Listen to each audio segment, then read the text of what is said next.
I'm waiting for the one and only legendary Ryan Turell to come in here. Ryan, if you're not familiar, is the star of the Yeshiva University basketball team, which is leading the country, the United States, in terms of their record. And I think he's the top scorer, if I'm not mistaken, in the entire United States, which is nuts because the guy wears a kippah on his head.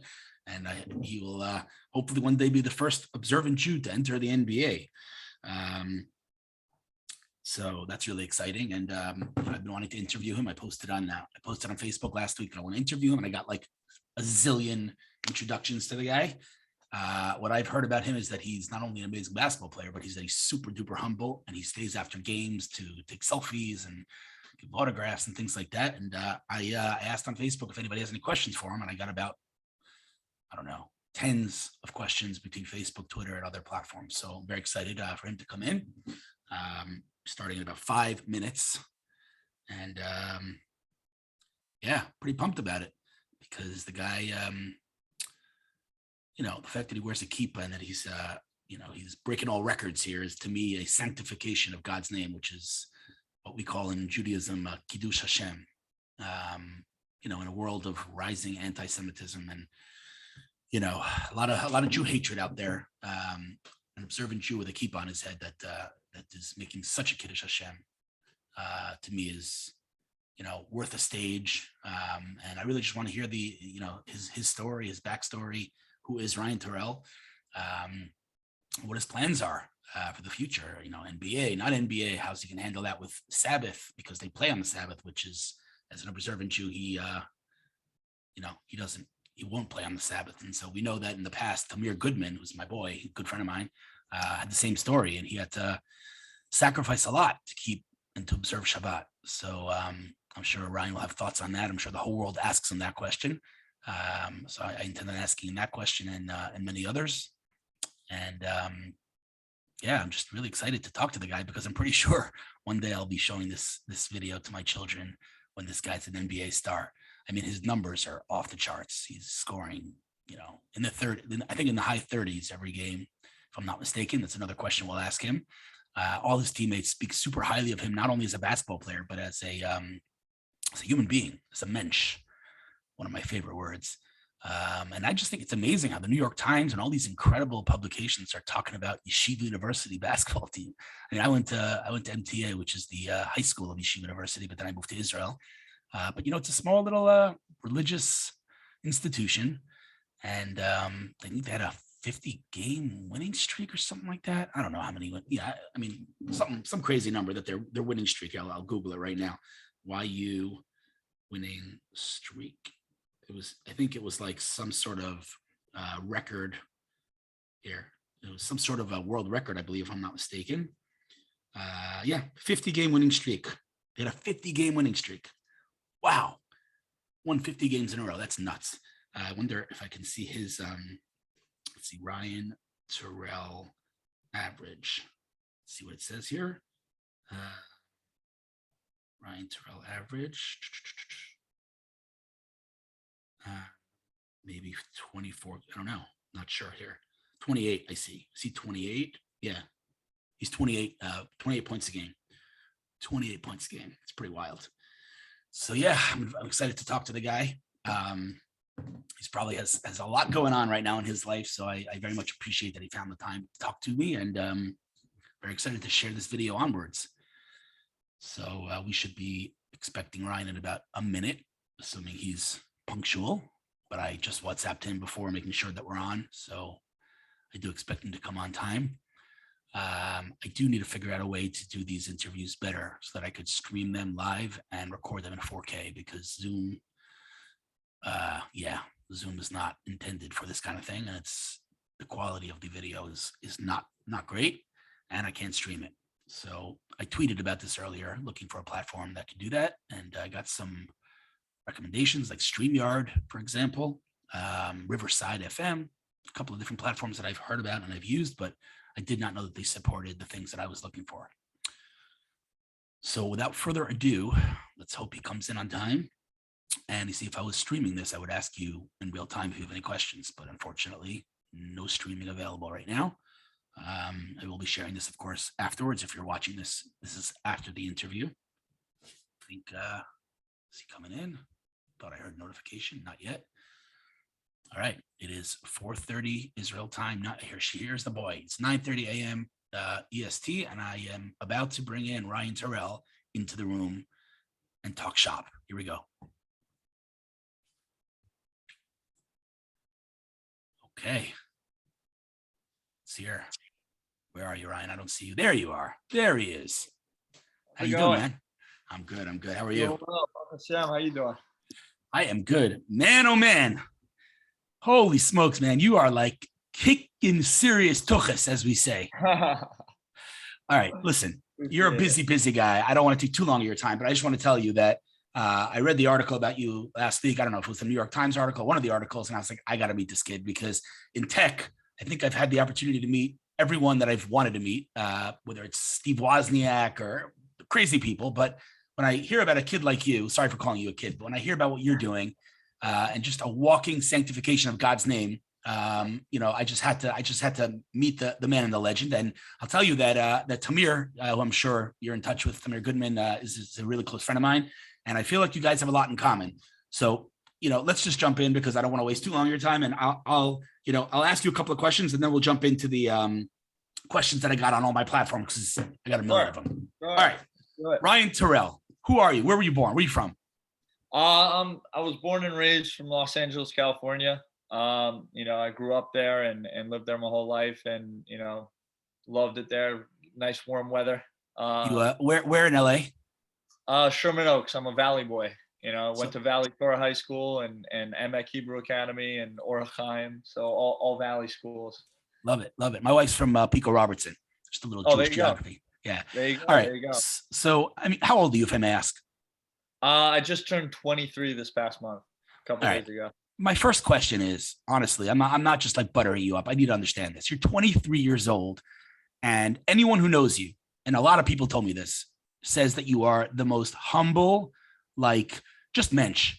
Honestly, you talk about wanting to be a Jewish hero. You stay after games to sign autographs, take selfies. Where did that humility come from?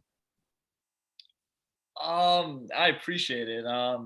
Listen, I it says in the Torah you have to be humble, and I really want to embody that. And I don't know. It's a good question. I just want to I want to give back to the community as much. Hashem has given me all this ability, and He's given me this outlet, and to be able to inspire kids and people through basketball is just an amazing opportunity, and it's something that I'm blessed to have.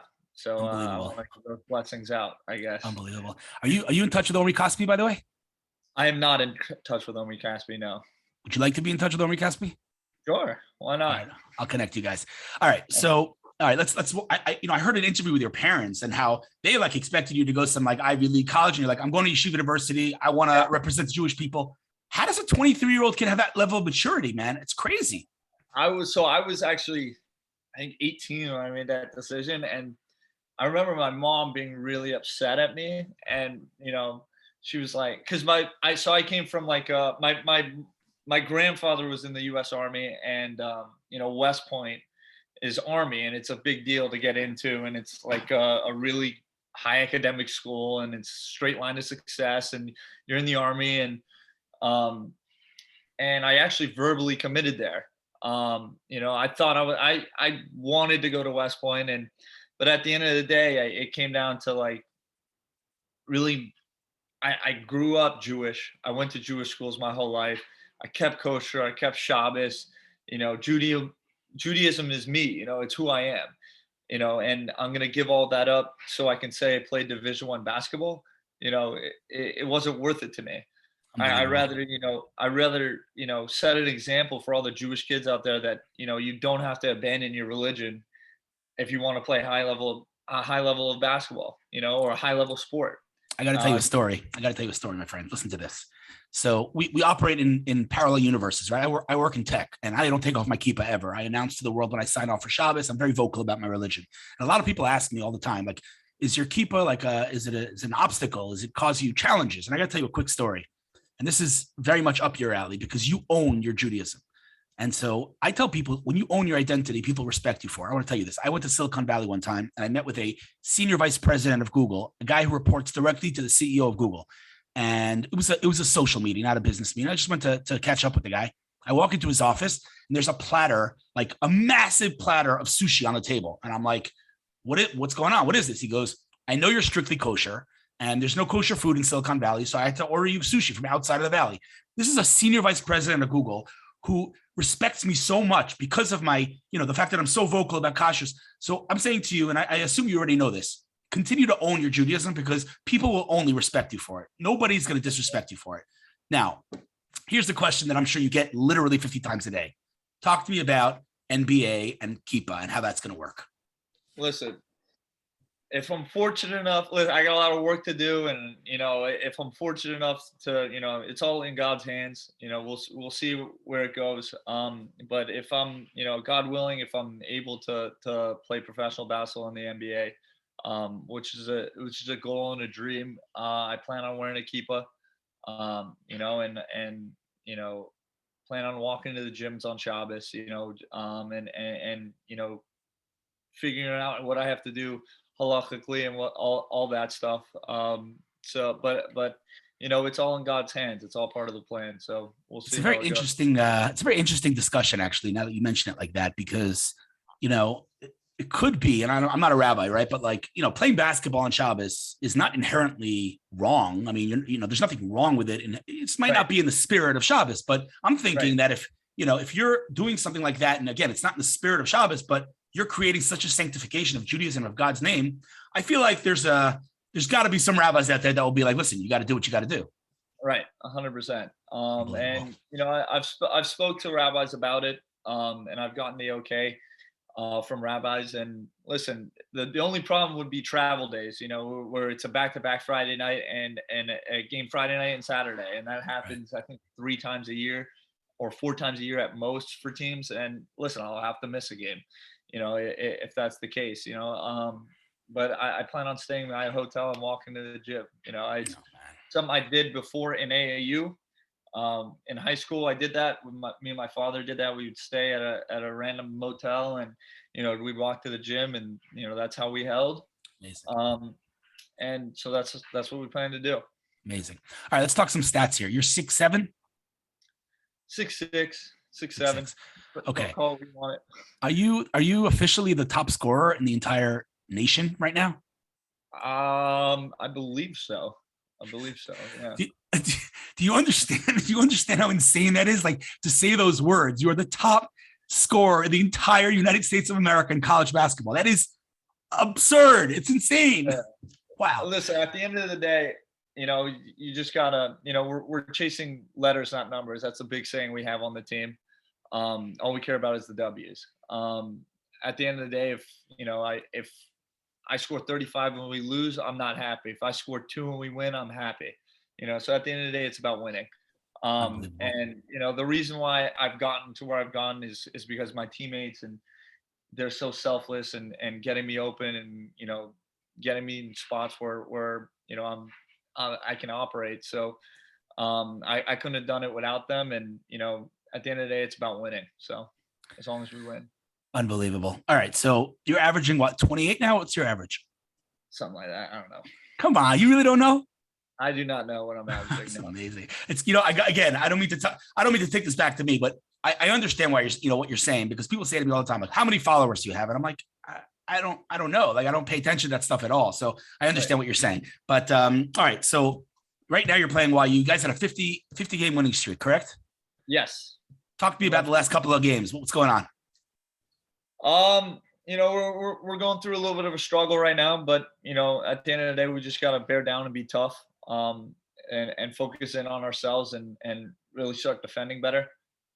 It's a test. It's a challenge that we got to overcome. Every team has its own set of challenges, and this is one that we're going to have to overcome.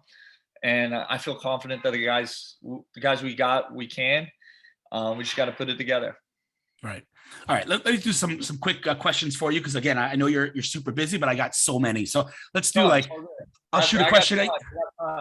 Awesome. I'll shoot a question at you, and you give me your quick answers here. All right. All right. Here's the first one. Roy Haddad. How is he expected to keep his Judaism while playing in a league that plays on Shabbat and Jewish holidays? We answered that already. We're good. Next, ask if he has any long lost relatives who were in the Holocaust and if that gave him the desire to help.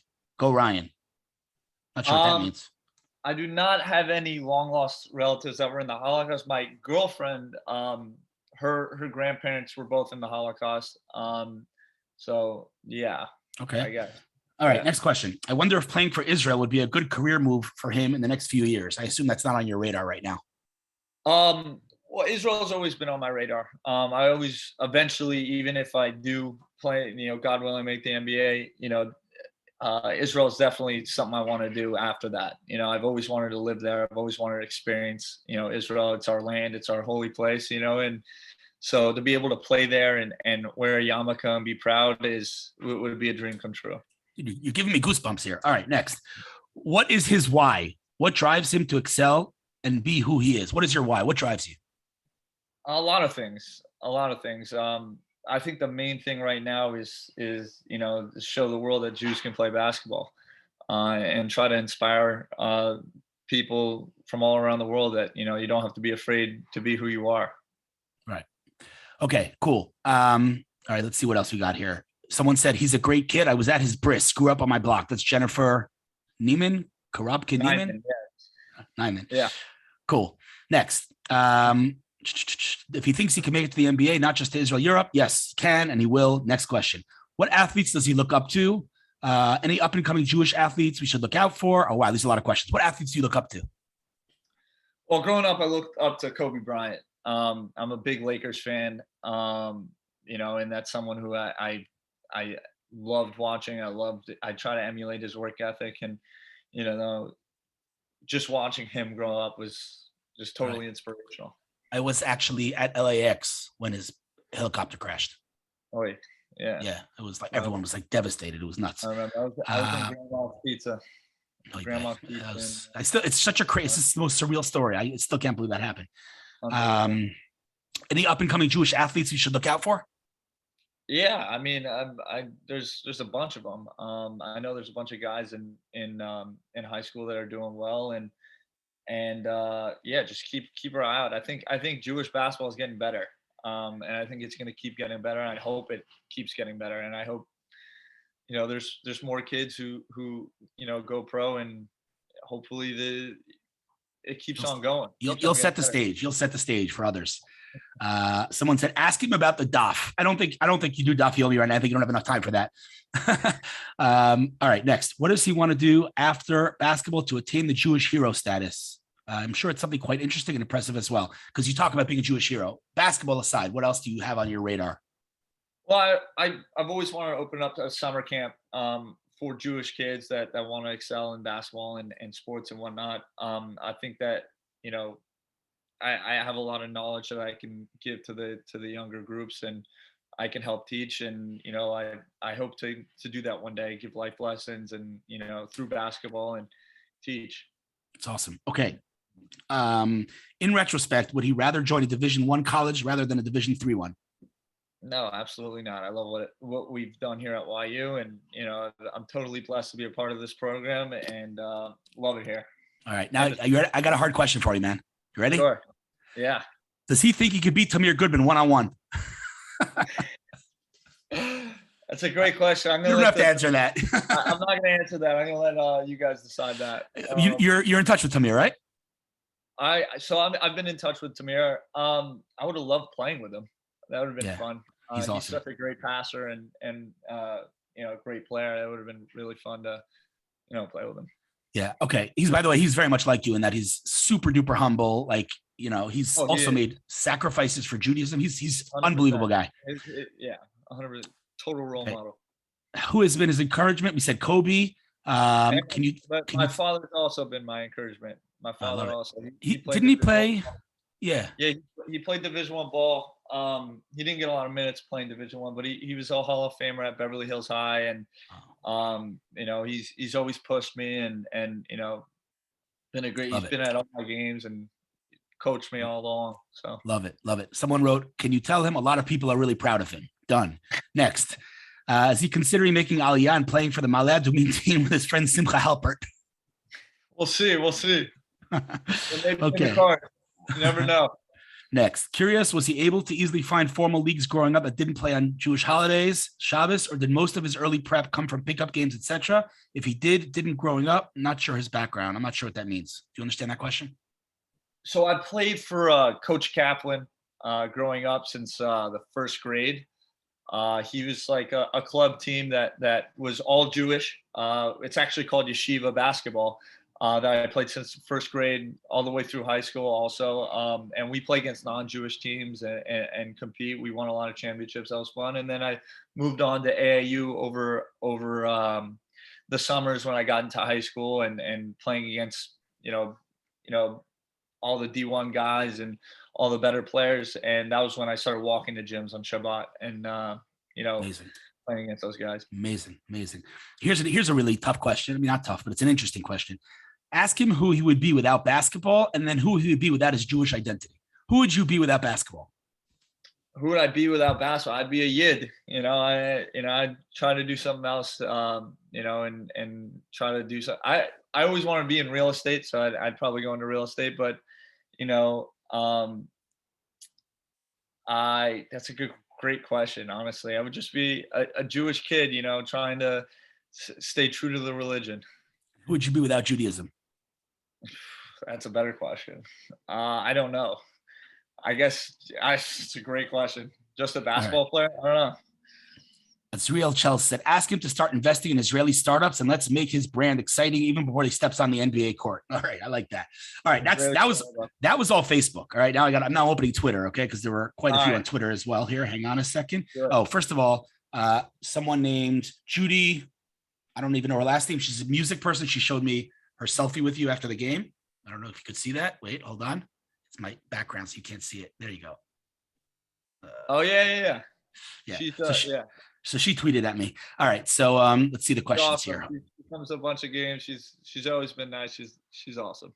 All right. You ready for some questions? Here we go. Hold on. All right. Here we go. This is all right. Ask him where he'd fit in the conversation in Baba Metzia, Daf 84a. Jews are not known for playing ball, nor for their liking this to. All right. I don't even know what this means. I'm moving on. If he could play for one NBA legend, which one would he choose? If you could play with one NBA legend, who would you choose? Oh, Magic. I don't know Magic Johnson. Love it. Yeah. Why is it important that the world should know that Jews can play ball? Really curious to know if this is nationalism or something else. Why is it important for you that the world knows you can play ball, that Jews can play ball? It's not just playing ball. I think it's important for the world to know that Jews can excel at other things, and sports being one of them. I think we've in the past not been respected athleticism wise, and I think this is something that we could do, and we shouldn't be afraid to. It should be something that we should be proud of. I love it. Someone wrote, "Tell us about his hair." You use hair product? So usually not. Sometimes yes. I grew it out over COVID. I grew it out because my barber was closed, and I decided to grow it out. It was down to here this summer. My mom loved it, and so I kept it, and I actually got it cut. This is shorter than it's been, but I got the payas going, so we're chilling. Love it. What is the biggest kiddish hashem that he knows of that came about because of him and his teammates? Also, what is the biggest sacrifice he's had to make? So what is the biggest kiddush hashem? I mean, the biggest sanctification of God is just your winning streak. It's unbelievable. Yeah, I just think that, 100%. And I just think, it's totally humbling, and it's an amazing feeling when, you got that, when you inspire kids, and you make kids be proud of being Jewish and not be afraid to wear a yarmulke. I think that's the most meaningful thing for me. Right. I'm just going to tell you full transparency. A lot of stupid questions that I'm obviously skipping over, just dumb questions. I don't know why people have to whatever. It's a whole different discussion. So that's Twitter. I'm going to leave social media alone because there's too many, but so tell me kind of, what's next for Ryan? What I mean, NBA, how do you see yourself in 30 years from now? 30 years from now. Hopefully someone who's been successful in the basketball world. Married with kids and, enjoying life. And I definitely want to coach one day, not as a profession, but maybe just for fun, like rec leagues and whatnot. And But I definitely want to coach eventually. Um, Hopefully you've done well real estate wise, and hopefully those summer camps have been open and still going and flourishing. Um, Is Israel but on your radar though, to move to Israel one day? Absolutely. It's always been on the radar, you know. My Amazing. my girlfriend, it was 1 year anniversary today. So Oh, mazel tov. On Valentine's Day. on Valentine's Day, coincidentally. Which was really funny because she hated Valentine's Day up until now. But she grew up, she lived in Israel for 2 years, so you know, and she loved Israel and she always wanted to move back. So, you know, we'll see how that goes. Love it. All right. So my last question for you. Um, Sure. what are your biggest challenges right now? Obviously winning, but beyond winning, what are Ryan Turell's biggest personal / professional challenges in life right now? That's a great question. Um, just pushing myself, you know. You just gotta, every day it's about consistency, you know. It's about, you know, when you're dead tired and you don't feel like going to the gym, and you know you coming off a bunch of tough games in a row, like it's about, you know, really pushing yourself. It's still, you know, getting up at 6 a.m, getting those shots up, filling your requirements in for the day, and pushing yourself to be great every day, you Right. know. So Yeah. You mentioned Kobe. You know the stories. We know the stories about Kobe and his insane work ethic. Tell me about your day. What time do you wake up? Walk me through your day. well, we wake up, we practice at 6 a.m every day, 6 or 6:30 every day. So wake up, do that. Um, then I'll get shots up after practice, and maybe a workout in. I'll come back here, shower, wrap the filling, and then head to shear. And I'll be in there till around 12. Then I'll try to go get shots up again, or lift in and come in, get a meal in. And then I'll have classes throughout the day, and you know when those are done, head right back to the gym, get either a lift in, or get shots up and work on my craft, and you know, rinse repeat. You know, All right. do the same thing. You know. Is kind of you know, working out and getting a little more kind of, I mean, you're a skinny guy, I think, right? Is that, I mean, Yeah. you're No, got to 100%. beef up a little, right? 100%. 100%. I definitely got to beef up. I got a new nutritionist, and a new trainer, weightlifting trainer, who's been awesome. His name's Brent Tanaka. He's the man. He's been helping me throughout this. He's been sending me meal plans and lifts, and you know, basketball specific lifts, so it's not me just bulking up. So yeah, it's been very helpful, and my body feels really good, and hopefully continues, you know. Yeah. And that, Listen, by the way, man. that's one of my biggest challenges. I that actually is one of my biggest challenges when it comes to think of it. I never ate healthy growing up. I was candy guy, you know, sweets, you know, sodas, like. So I think that's actually my biggest challenge right now, is just eating healthy, and trying to stay to a diet, which is really difficult for me.